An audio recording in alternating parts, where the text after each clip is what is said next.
Lesson 7. The beginning of the modern Pentecostal movement. Charles Fox Parham. Charles Fox Parham is generally recognized as the formulator of Pentecostal doctrine and the theological founder of the movement. His doctrine of tongue would directly lead to the Azusa Street revival of 1906 and the creation of the World Pentecostal movement. Parham was born at Muscatine on June 4, 1873. During his youth, he was chronically ill and confined to bed for months at a time. During this time only, he believed that he has a call for ministry and began reading the Bible extensively. On the age of 13, Parham's mother died, placing him into a period of turmoil. During this period of crisis, he was born again under the ministry of Brother Lippard of the Congregational House of Church. In 1889, Parham entered a Methodist-related school, Southwestern College at Winfield, Kansas. He was previously decided that he would serve God as a physician. As he began his studies in medicine, he was almost overcome by disease. At this time, he experienced rheumatic fever. While he was bedfast, he studied the biblical passages concerning the healing of Jesus. He came to believe that devil had attempted to stop him from entering the ministry, and because of this, God had punished him with rheumatic fever. When renounced the career in medicine and entered to his original intention of ministry, the young preacher recovered from the disease. Shortly after this, Parham received a revelation that formal education was hindrance to ministry, so he quit the school. It was this time that he reported that God healed him completely. After leaving the Linwood Methodist Church to become an independent holiness preacher, Parham began a career as itinerant teacher and evangelist. In time, he founded several healing and teaching missions, but none of these missions were very successful. By 1898, he had settled in Topeka, Kansas, where he established the Bethel Bible School and Healing Home. In December of 1900, Parham asked his students to search the scriptures and see if they could discern one special sign of baptism with the Holy Spirit. While he was away for 3 days preaching in Kansas City, his students, through fasting, prayer, and study of the scriptures, decided that speaking with other tongues constituted the one and only initial biblical proof of the baptism with the Holy Spirit. When Parham returned and heard his students answer to his quest, he called for night-long New Year's watch service on December 31st, 1900. During this service, one of the students, Agnes Ann Osman, asked Parham to lay hands on her and pray for her to receive the baptism with the Holy Spirit. In the next few days, Parham and about half of his students' body of 34 were also baptized similarly. It was later claimed the students spoke in 21 known languages, including Swedish, Russian, Bulgarian, Japanese, Norwegian, French, Hungarian, Italian, and Spanish. According to Parham, none of his students had studied any of these languages, and they were all confirmed as authentic of native speakers. Having a doctrine and experience, Parham closed his faith work in Topeka and started a tour of revival that lasted for more than 4 years. Finally, in Galena, Kansas, the fire he had been attempting to ignite took hold, helped by reports of miraculous healings and other miracles.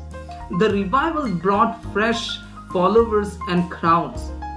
In 1905, Parham once again established a faith work Bible school, this time in Houston.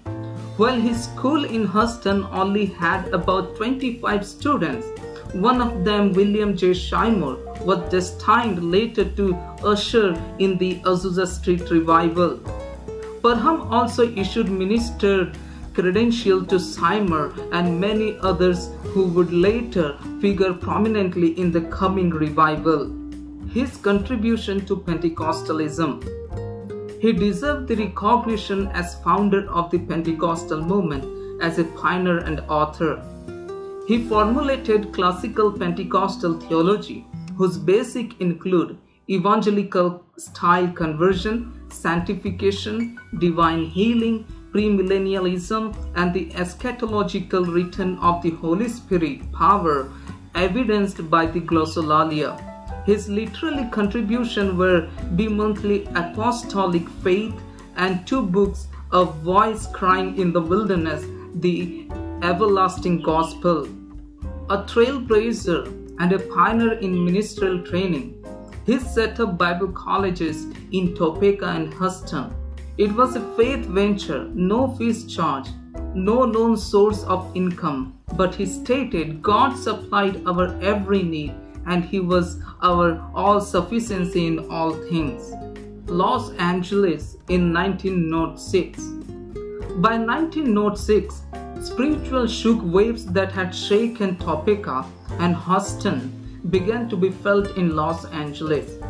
On November 16, 1905, the words of the holiness preacher and prophet Frank Bartleman were published in The Way of Truth as a small holiness newspaper.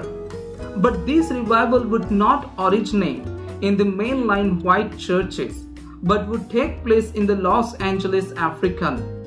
There was a place known as the Calle de los Negros, a long, narrow street connecting to Los Angeles Street to the main plaza. This area was the dwelling place for African Mexicans who were represented in the trades and social life of the city, saloons, brothels, and gambling's den. In 1885, the African American members of the 4th Street Methodist Church separated themselves and founded the Second Baptist Church. In 1906, a member of the Second Baptist Church, Julian Hutchins, began teaching the holiness doctrine of sanctification. His teaching was eagerly received by those in the congregation seeking to be touched by God. But the pastor asked Sister Hutchins and her followers to leave. This small band of 9 families at first joined themselves to W.F. Manley's Household of God tent mission, and then they established a holiness mission on the Santa Fe Street and became associated with the Southern California Holiness Association. They felt a desperate need of a permanent pastor. At the suggestion of Nellie Terry, an invitation was sent to Elder William J. Seymour. William Joseph Seymour. Seymour accepted the invitation from Pastor Hutchinson as a divine call to go to Los Angeles. He was freshly set on fire by Parham's new teaching on evidential tongues, which he had observed during his educational experience at Parham's Houston Bible School. For his first Sunday, Seymour chose to preach from Acts chapter 2 verse 4. He preached that unless a person spoke in tongues, they had not experienced the true baptism with the Holy Spirit. But the Sister Hutchinson and her followers believed that sanctification and the baptism with the Holy Spirit were the same experience. His teachings on tongue so upset Sister Hutchinson that when Seymour returned for the evening service, he found the doors padlocked. Meetings on Bunny Brea Street. Locked out of his church and nearly penniless. Elder Seymour was a man with a message burning like a fire in his bones. Despite the reversal at the Santa FC Holiness Mission, Seymour first began teaching those that followed him. He taught them at the home of Owen Iris Lee, where he initially stayed. When the Lee home proved inadequate to hold meeting, Seymour accepted the invitation from one of Nellie Terry's relatives, Richard and Ruth Asbury. He starts prayer meetings and worship service in their home at 214 North Bernie Brea Street. In the beginning, these meetings at the Asbury were attended mainly by Negro washwomen and a few of their husbands. Because Seymour himself was not speaking tongues and was not baptized, so he was having hard time leading others to the experience. News of the meeting soon began to spread despite the lack of breakthrough. By the late March 1906, white believers had joined the little group of African Americans at the house on Bernie Brea Street and were actively seeking the baptism with the Holy Spirit, as evidenced by speaking with other tongues. But although the numbers were growing, Seymour and the other seekers would not see the success. So in despair, Seymour communicated with Parham about the situation in Los Angeles and asked for the help. In the response to Seymour's plea, in late March 1906, Parham sent in April Lucy Farrow and J. A. Warren from Hudson to assist Seymour. Warren was a tireless worker, but he had not yet received the baptism, so Sister Farrow stirred the meetings with her testimony. When he was about to leave for the Asbury's home on the evening of April 9, 1906, but he stopped to pray with Mr. Lee for healing. Lee asked Seymour to pray with him to receive the baptism with the Holy Spirit. They prayed together and Lee began to speak in the other tongue as he received the baptism. This was the first occasion of anyone receiving the baptism with the Holy Spirit when Seymour prayed for them. After this, he rushed to the meetings at the Asbury home and Seymour related what had happened with Lee. This news caused the faith of the people to rise higher than ever before.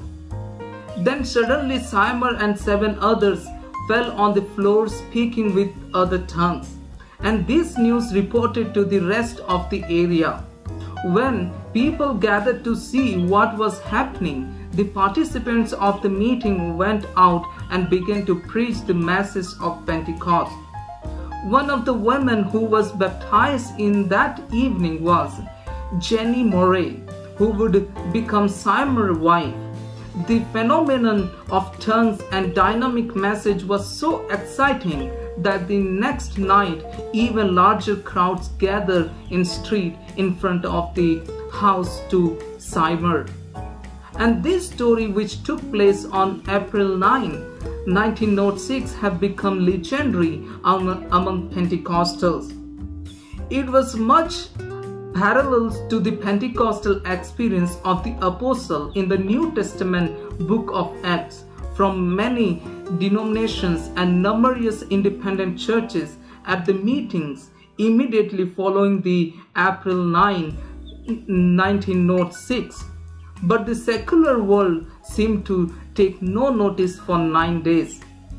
But on 18th April 1906, for the first time, the news was published in the newspaper by multiple testimonies after the occurrence of April 9, 1906.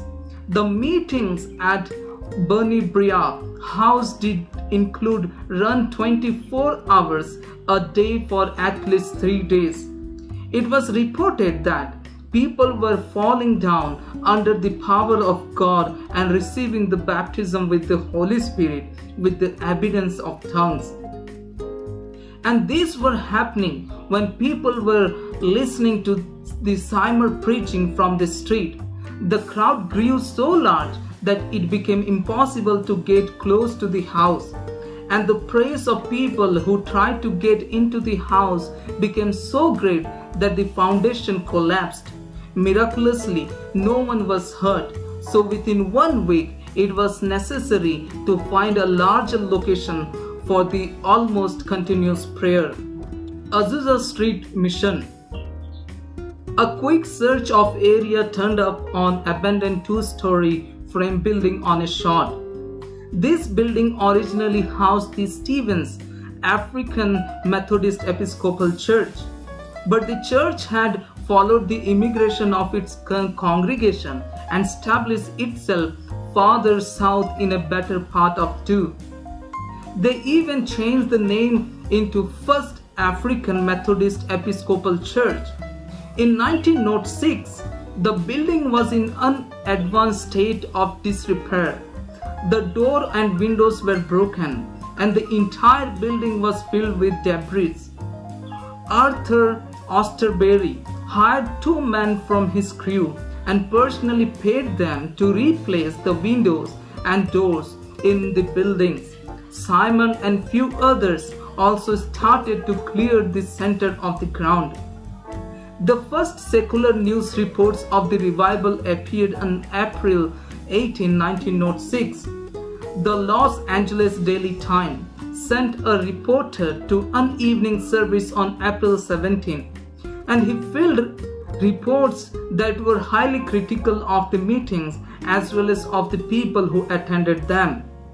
Although the early secular press coverage of the Azusa Street revival was entirely negative, but it served the purpose of free advertising and spread word of the outpouring far and wide. By the end of the 1906, tracts and articles were being published and circulated as far as London. When the meeting was moved to the Azusa Street location, the police tried to break them up because they were blocking the streets. Many eyewitnesses reported seeing a glow from the building that was visible.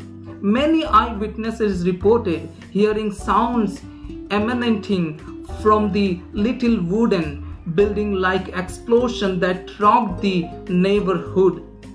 Due to this type of phenomena, the fire department was called out on several occasions. The Child Welfare Agency tried to shut down the meetings because there were unsupervised children within and around the building at all hours of the day and night. The health department tried to stop the meetings because they said that the quarters were unsanitary and danger to public health. Features of the Azusa revival. The crowd consisting of different church members, both whites and blacks. Meetings were not structured, no formal programs, spontaneous and long services. No choirs, no offerings, no advertisements. Prayer was given prominence. Services were accompanied by unusual manifestations like tongues, weeping, and other emotional expression, testimonies, etc. A.Z. Osterberg reported on some of the manifestations. Today in the evening service, we saw the hand of God. There was the heavenly chorus inspired by the Holy Spirit, a demonstration in which a person broke forth in spontaneous song, yet music was harmonious not only because those who sang there were normally unable to sing at all. This meeting lasted for 3 years, going on day and night without a break. The revival surpassed all previous accomplishments. Eventually, Seymour was superseded by men of great natural ability, and after a while, the race no longer mixed these in services. The General Council of the Assemblies of God. Probably the best source for AG history is William Menzies. Using this, I will be giving you a brief summary of events. The Azusa revival and its spread through different sections of the American continent resulted in the establishment of many churches, but not tied together through a central organization. This led to a lot of competition and confusion, especially in terms of doctrines taught. The need was felt for cooperation and fellowship, resulting in the formation of the Assemblies of God in USA. Earlier, attempts for organization were held in different regions, Texas, Mississippi, and Arkansas, without much success. Finally, a great convention was called in Hot Springs, Arkansas on April 2 to 12, 1914. The Assemblies of God as a fellowship was organized there to give coherence to broadly based Pentecostal efforts. The early leaders were E. M. Bill, A. P. Collins, Noel Perkins, and J. R. Flower. The headquarters moved to Springfield, Mo. from 1918. The official organ was the Pentecostal Evangeline. Outstanding leaders at that time were Ernest S. William, Philip Hogan, Ralph M. Riggs, Thomas F. Zimmerman, who gave a great deal of respectability to the organization. The World Pentecostal Conference was started first in 1947 in Zurich, Switzerland, and the AG has been playing a leading role there in the Zimmerman and now Thomas Trask. The Assembly of God is today the fastest growing church in the world and works in over 130 countries. The AGTS is the seminary in Springfield, but it has many other colleges offering secular and theological degrees. Its distance learning ICI University has experienced great growth. Doctrinal position. Denomination is Trinitarian. Theologically, it is Arminian. There are two ordinances, water baptism by immersion and the Lord's Supper. Sanctification is progressive. Baptism in the Holy Spirit. Premillennialism, etc.